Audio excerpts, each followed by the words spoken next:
Also served as a member of core group of revisions of National List of Essential Medicines. Prior to joining as Senior Principal Scientist Officer, he served as Principal Scientific Officer and Senior Scientific Officer in IPC, in Central Technical Education Government. He has several publications to his credit in books, national and international journals of repute. He is the recipient of Ms. Geeta Mittal Medal for basic research in the field of oncology, for being the best postgraduate at AIIMS, serves a Young Investigator Award and Certificate of Merit in MPharm. I request Dr. Prakash sir for the address. Thank you, madam. Good afternoon, everyone. Respected Dr. G.N. Singh, Technical Advisor to the Honorable Chief Minister of UP, and our former Secretary cum Scientific Director at IPC, and the former DCGI, Dr. Sameer Gupta, Dr. Kanaklata, Dr. Sonia Lal Gupta, Dr. Puneet Gupta, and foreign delegate Dr. Mohammad Fadli Mohammad Asmani, Dr. R.A. Gupta, the galaxy of the faculty and students sitting here, good afternoon to everyone. And at the outset, I congratulate the team of Dr. Sameer Gupta and Dr.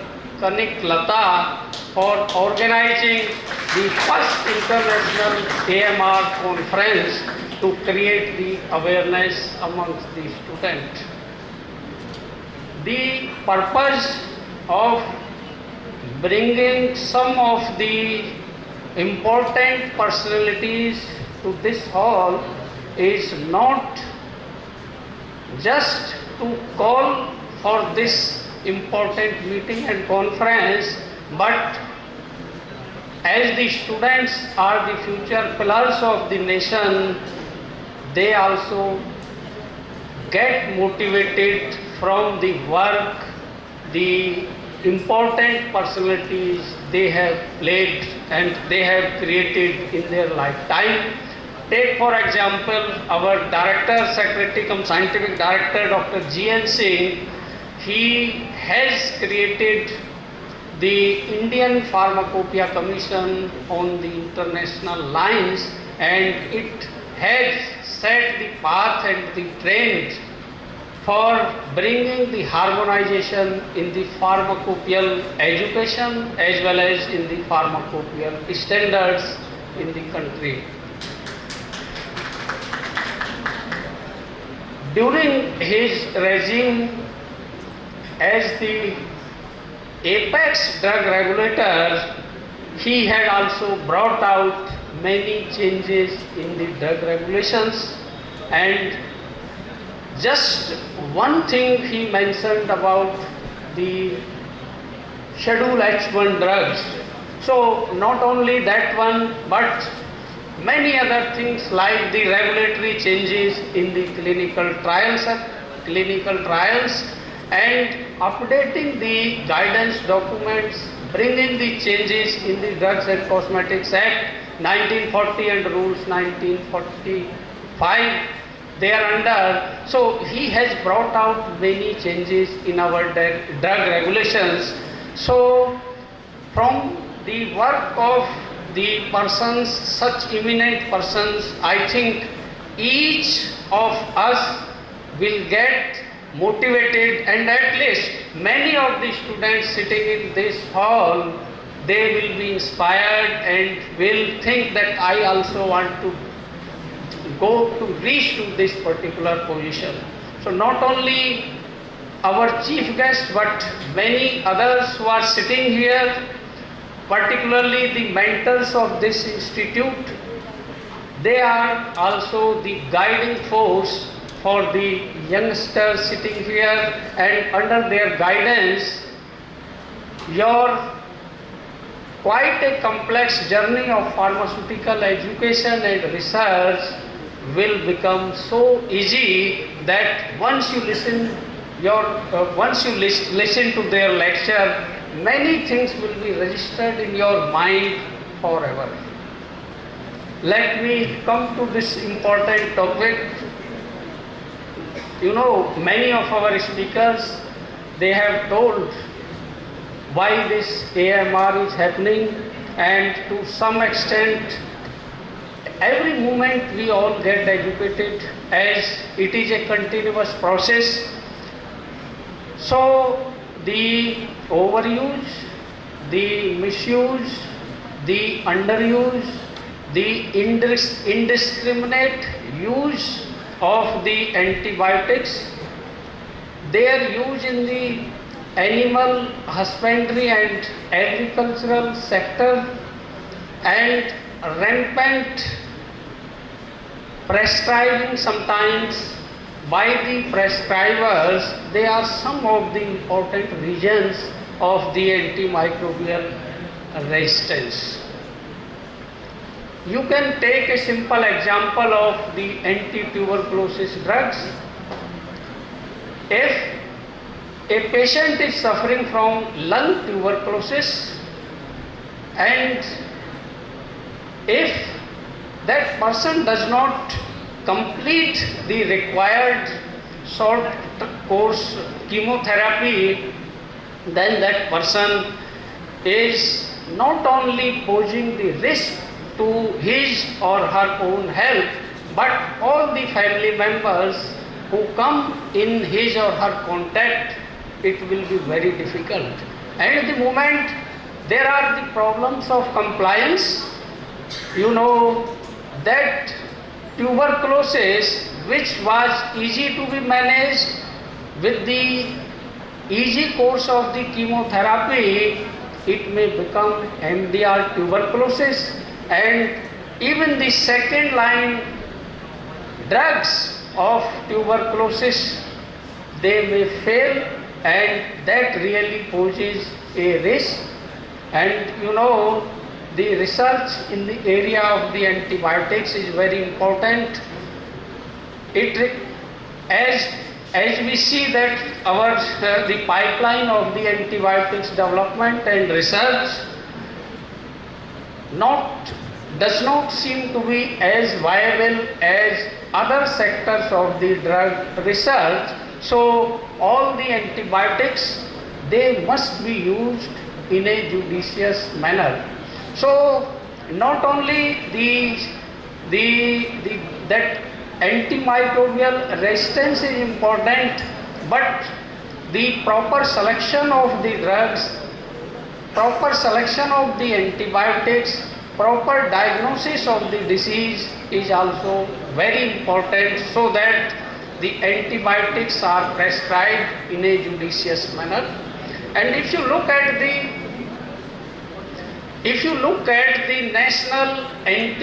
National Health Policy of 2017, there is a clause for having a monitoring system for the antimicrobial resistance, as well as to report the adverse effect through the pharmacovigilance systems to the concerned drug regulatory authorities. So the monitoring of their pharmacovigilance is equally important.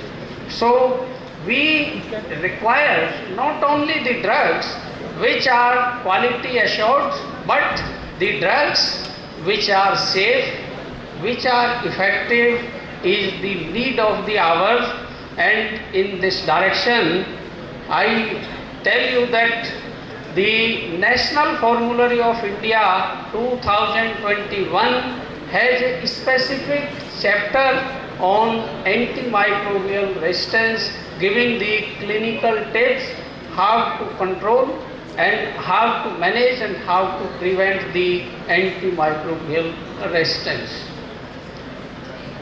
So apart from this, we also bring out the Indian Pharmacopoeia, which is a compilation of official standards of medicines in our country as per the Drugs and Cosmetics Act 1940 and Rules 1945 thereunder, which sets out the standards of medicines in terms of their strength, in terms of their identity, in terms of their potency.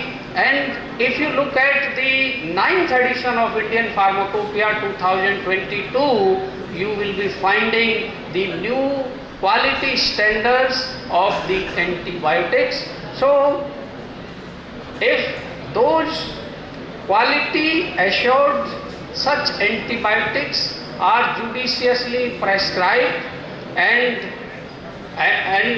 not prescribing those drugs which have the level of USP or any other pharmacopoeia, so that will also bring down the cost of treatment.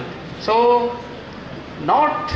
we require not only to reduce the unit cost of the treatment, but the overall cost of the treatment can be minimized if the antibiotics are rationally and judiciously prescribed by the prescribers.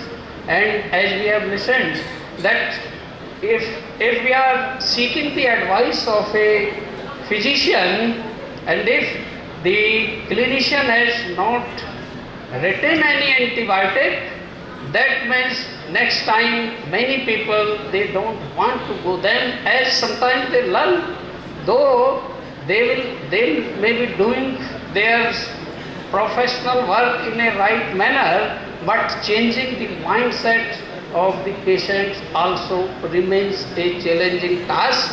And the self-medication, if it can be prevented, it is one of the best ways. I think whether you are aware or not, National Patient Safety Implementation Framework, which was implemented by the Government of India, Ministry of Health and Family Welfare from 2018 to 2025, it envisages how we can take care of the strategic objectives to combat the antimicrobial resistance, as well as the pharmacovigilance system to be put in place. And I request the authorities of metro group of colleges, if they are not the adverse drug reaction monitoring center under the pharmacovigilance program of India, we have the mechanism for establishing the ADR monitoring centers. You can download the enrollment form from the website of the IPC, that is www.ipc.gov.in, and send it to the Indian Pharmacopoeia Commission. We will check the suitability and will try to give the approval if the criteria and terms of reference they are met out, and it will surely help in reporting the adverse drug reactions. Sometimes we see that the under-reporting of adverse drug reactions is there in the country, but the evidence over the past decade has shown that our ranking at the global level in reporting of adverse drug reactions is 9th, and we have identified at least 7 new signals. Many of those signals, take for example the cefixime-induced AGEP, and sometimes the adverse drug reactions and new signals may come out with very well established drugs like paracetamol associated fixed drug reaction. So many dermatological reactions, they have been identified as the new reactions by the Pharmacovigilance Program of India, and we have recommended them to be incorporated in the package insert of the medicines. And the CDSO has taken a prompt action to bring out those changes. So There are many ways of creating the awareness like this forum, and if you have noticed in month of November last year, World Antimicrobial Week was also celebrated in many countries of the world, and this can also be taken as a reference point to create and raise the awareness about the proper use of antibiotics and how we can control the infections, how we can prevent the infections, and how we can manage the problem of the resistance. So, many steps have been taken by the Indian government in terms of setting the labs for surveillance of the antimicrobial drug resistance. So the efforts, to my knowledge, have been taken by the National Center for Disease Control as well as the Indian Council of Medical Research in this particular direction. And you know, the antibiotics particularly, which are there in Schedule H1 category, the Red Line campaign, it was also launched way back in 2016, and the antibiotics having which are listed in Schedule H1 drugs as Schedule H1 drugs. So RX symbol on the left top of the medicine, it helps for identification of such drugs, and the pharmacists, they are required to maintain the duplicate prescription at least for a period of 3 years. So there are many avenues for getting the literature about the antibiotics, and the antibiotics, particularly the clinical tests, you can find out from the National Formulary of India, which is a very well validated document of the Government of India, published from Indian Pharmacopoeia Commission, Ghaziabad.